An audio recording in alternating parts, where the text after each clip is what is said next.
guys. Let me tell y'all a story. A little tale of how I started dating Riley, my friend. There was a lad named Riley. And This girl named Brynn, me, going to BYU. And one day, on August 30th, 2023. he went over to his friend's apartment to meet some of the new people that moved into the ward.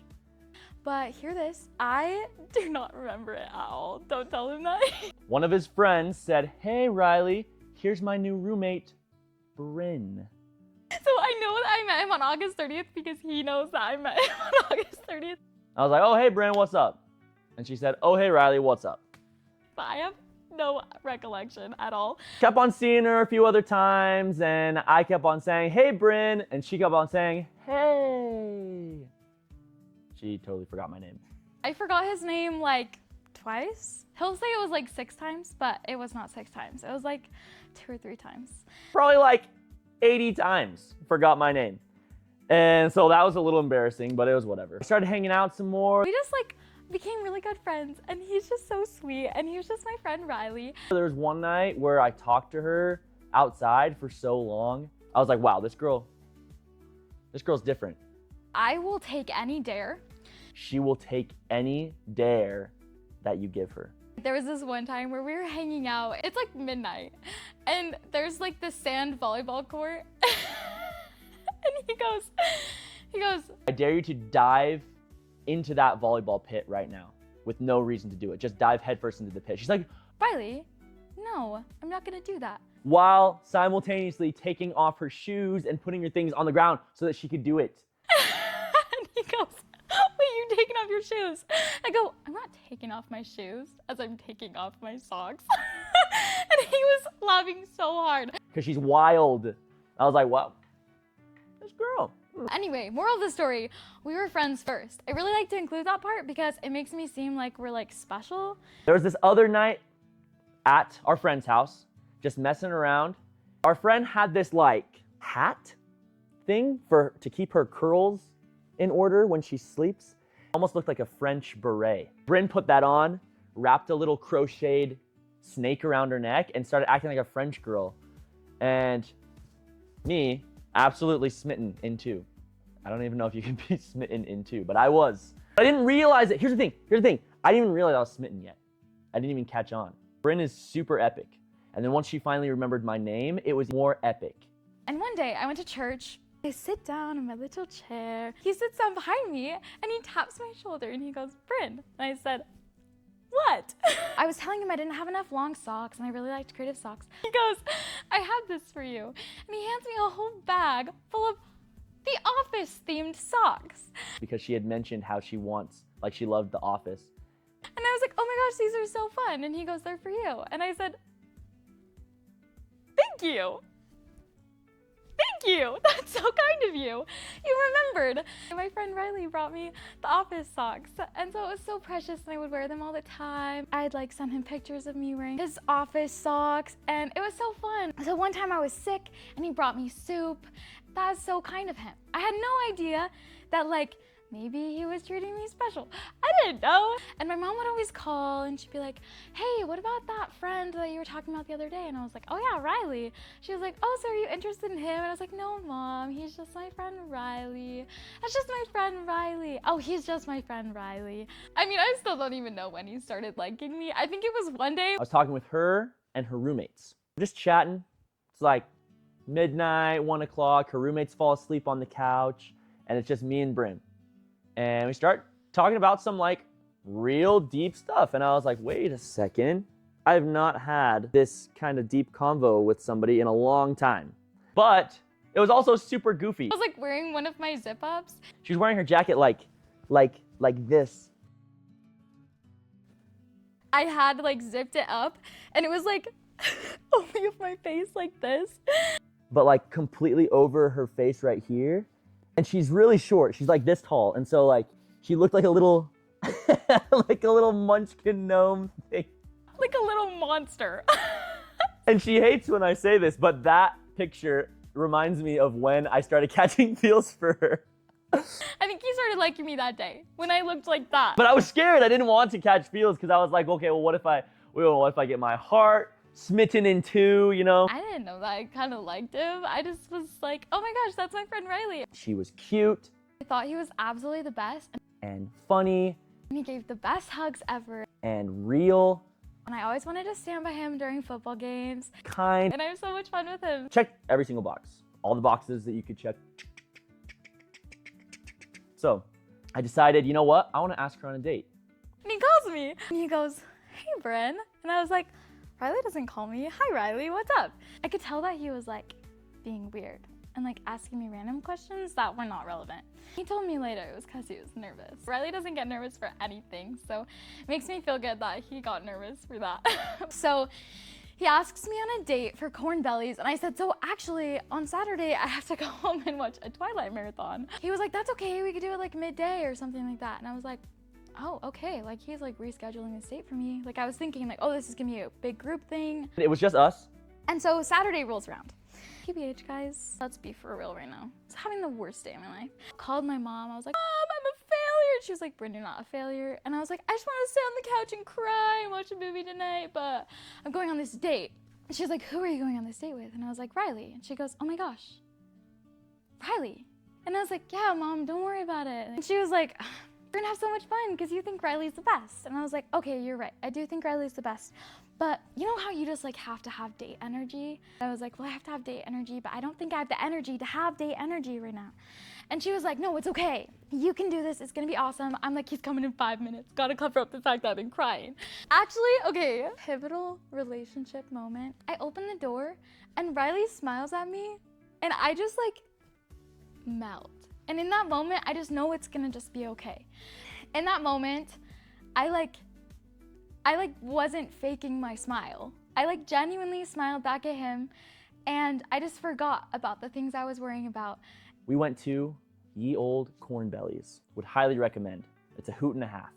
We drove up there. I have a little bobblehead in my car. She named it Satan. Not a group date. Also, totally one-on-one date. We get to Corn Bellies. It's kind of chilly, so I give her some gloves. It was the first date, guys. I was too scared to hold her hand. We were goofing off. Like, I felt like an absolute child, but like in a good way, not in a bad way. Like, yeah, not in a bad way. We go play games. We go through these little haunted houses. We eat some food. There was like a duck race, and her duck lost the race, which was pretty embarrassing for us actually. But and we spent like an hour and a half. Like an hour and a half. Just like messing around in the corn pit. Now, this is crucial. This is a crucial moment because the corn pit is where I think I realized more that I was catching feels. Burying each other in corn, jumping around. We met this little kid named Tony. We love Tony. Shout out to Tony. Tony, if you're out there, we love you. We thank you. And he was like messing around in the corn pit with us. He was like tackling us. He was covering us in corn. And he's so cute. In my defense, Tony's mom had a really thick accent. And so she happened to say that maybe he was autistic. But I thought that she said that he was sick. So I said, oh, I hope he gets better.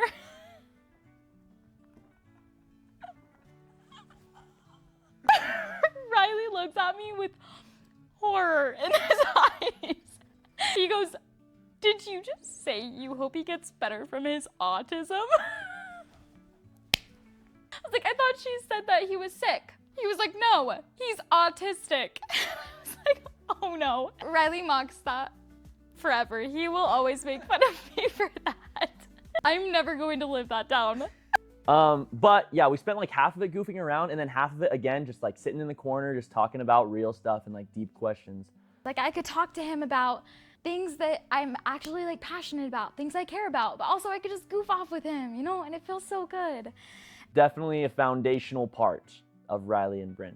I remember in that, like in the corn pit, thinking, oh my gosh, I've never been on a date where I don't want it to end. So corn's been like a staple for us ever since. We now have deemed pet peeves as your corn in your butt crack. That's just a thing that we came up with because when you get buried in corn, you get corn everywhere. So that's kind of just what that became. And I was just so happy that I was just with him. I don't know, it just felt so good. So after that date, I was like, wow, that went really good. She's super awesome and super fun. Okay, things are maybe happening? Maybe?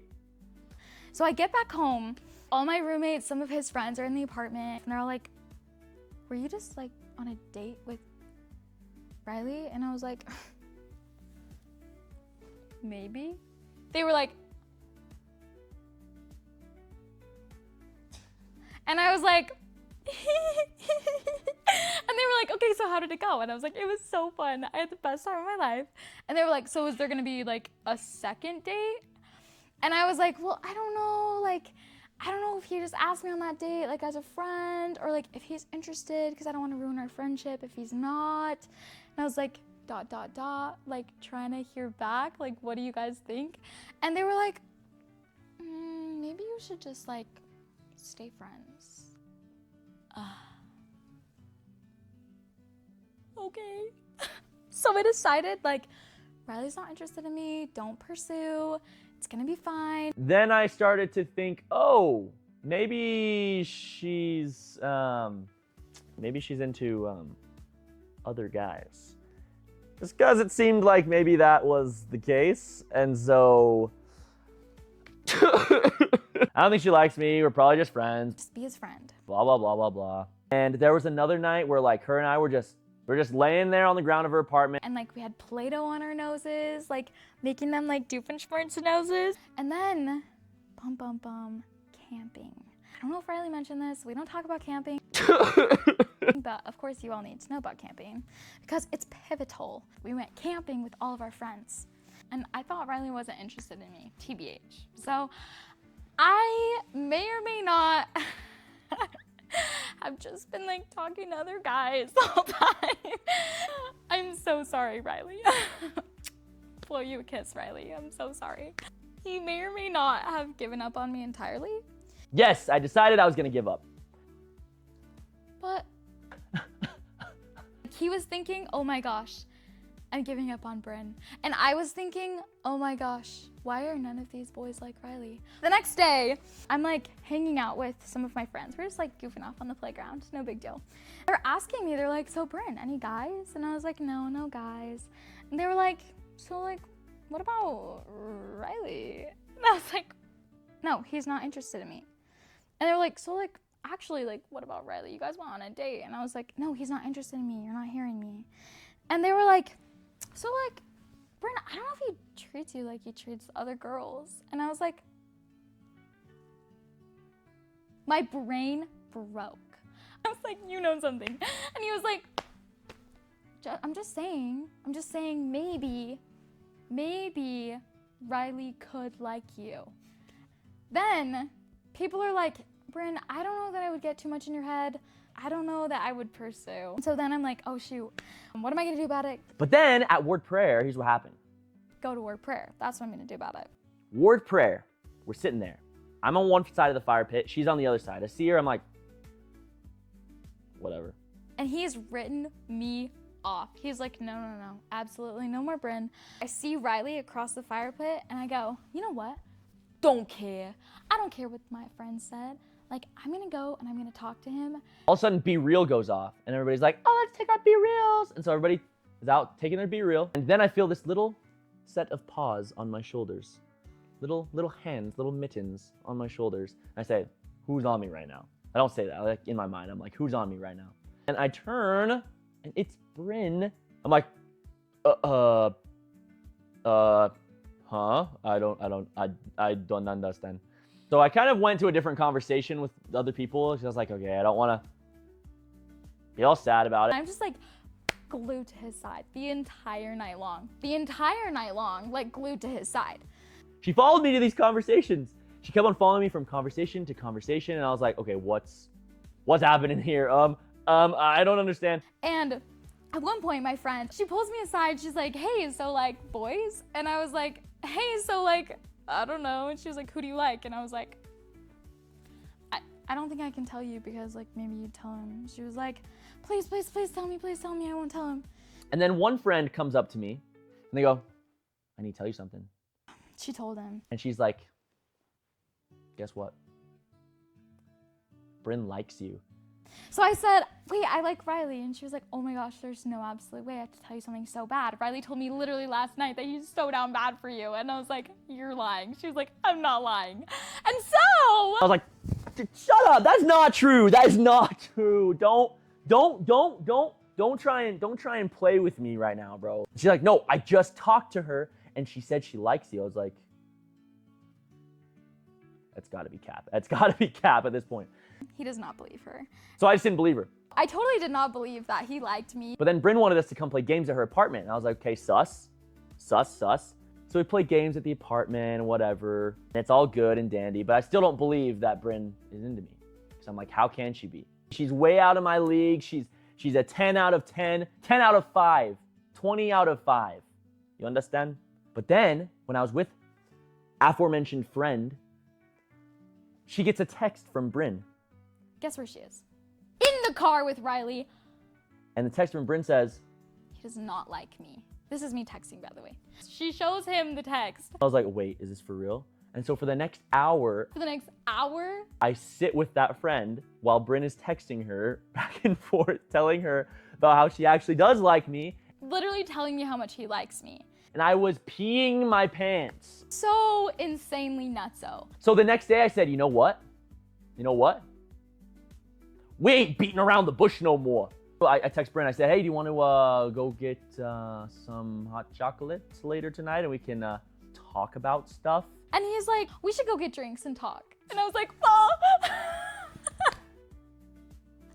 Oh my gosh, I peed my pants. I was so scared. She knows what that means. And then we went and we talked. We go and we talk about stuff. Talk about other stuff for like 3 hours. We like procrastinated the day of our repentance for like 45 years. The car dies where we're parked at the park. We're like, oh, well, like, too bad. And I said, guess what? You want to know the elephant in the room? She said, oh, I know the elephant in the room. Like, let's talk about the elephant in the room. I said, so I like you.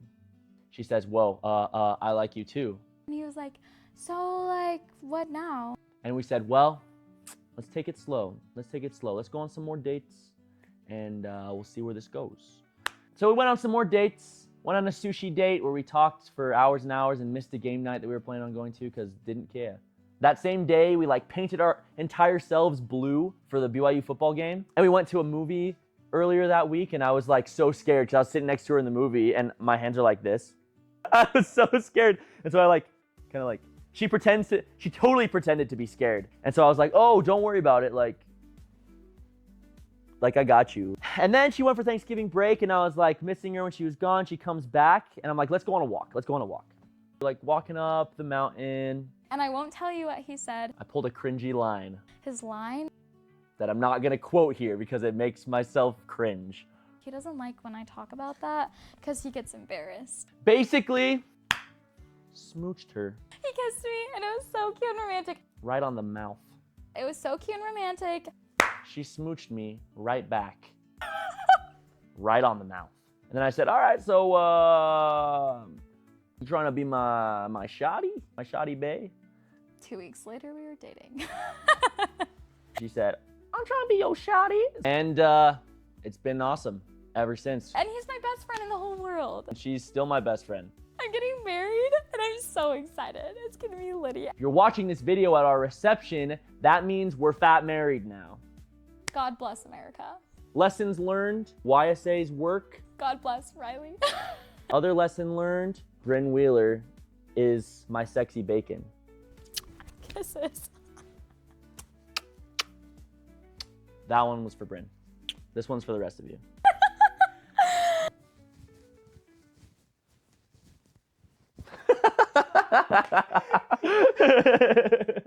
Once you get in the zone, you get in the zone. So that's helpful. Should I let Riley in now?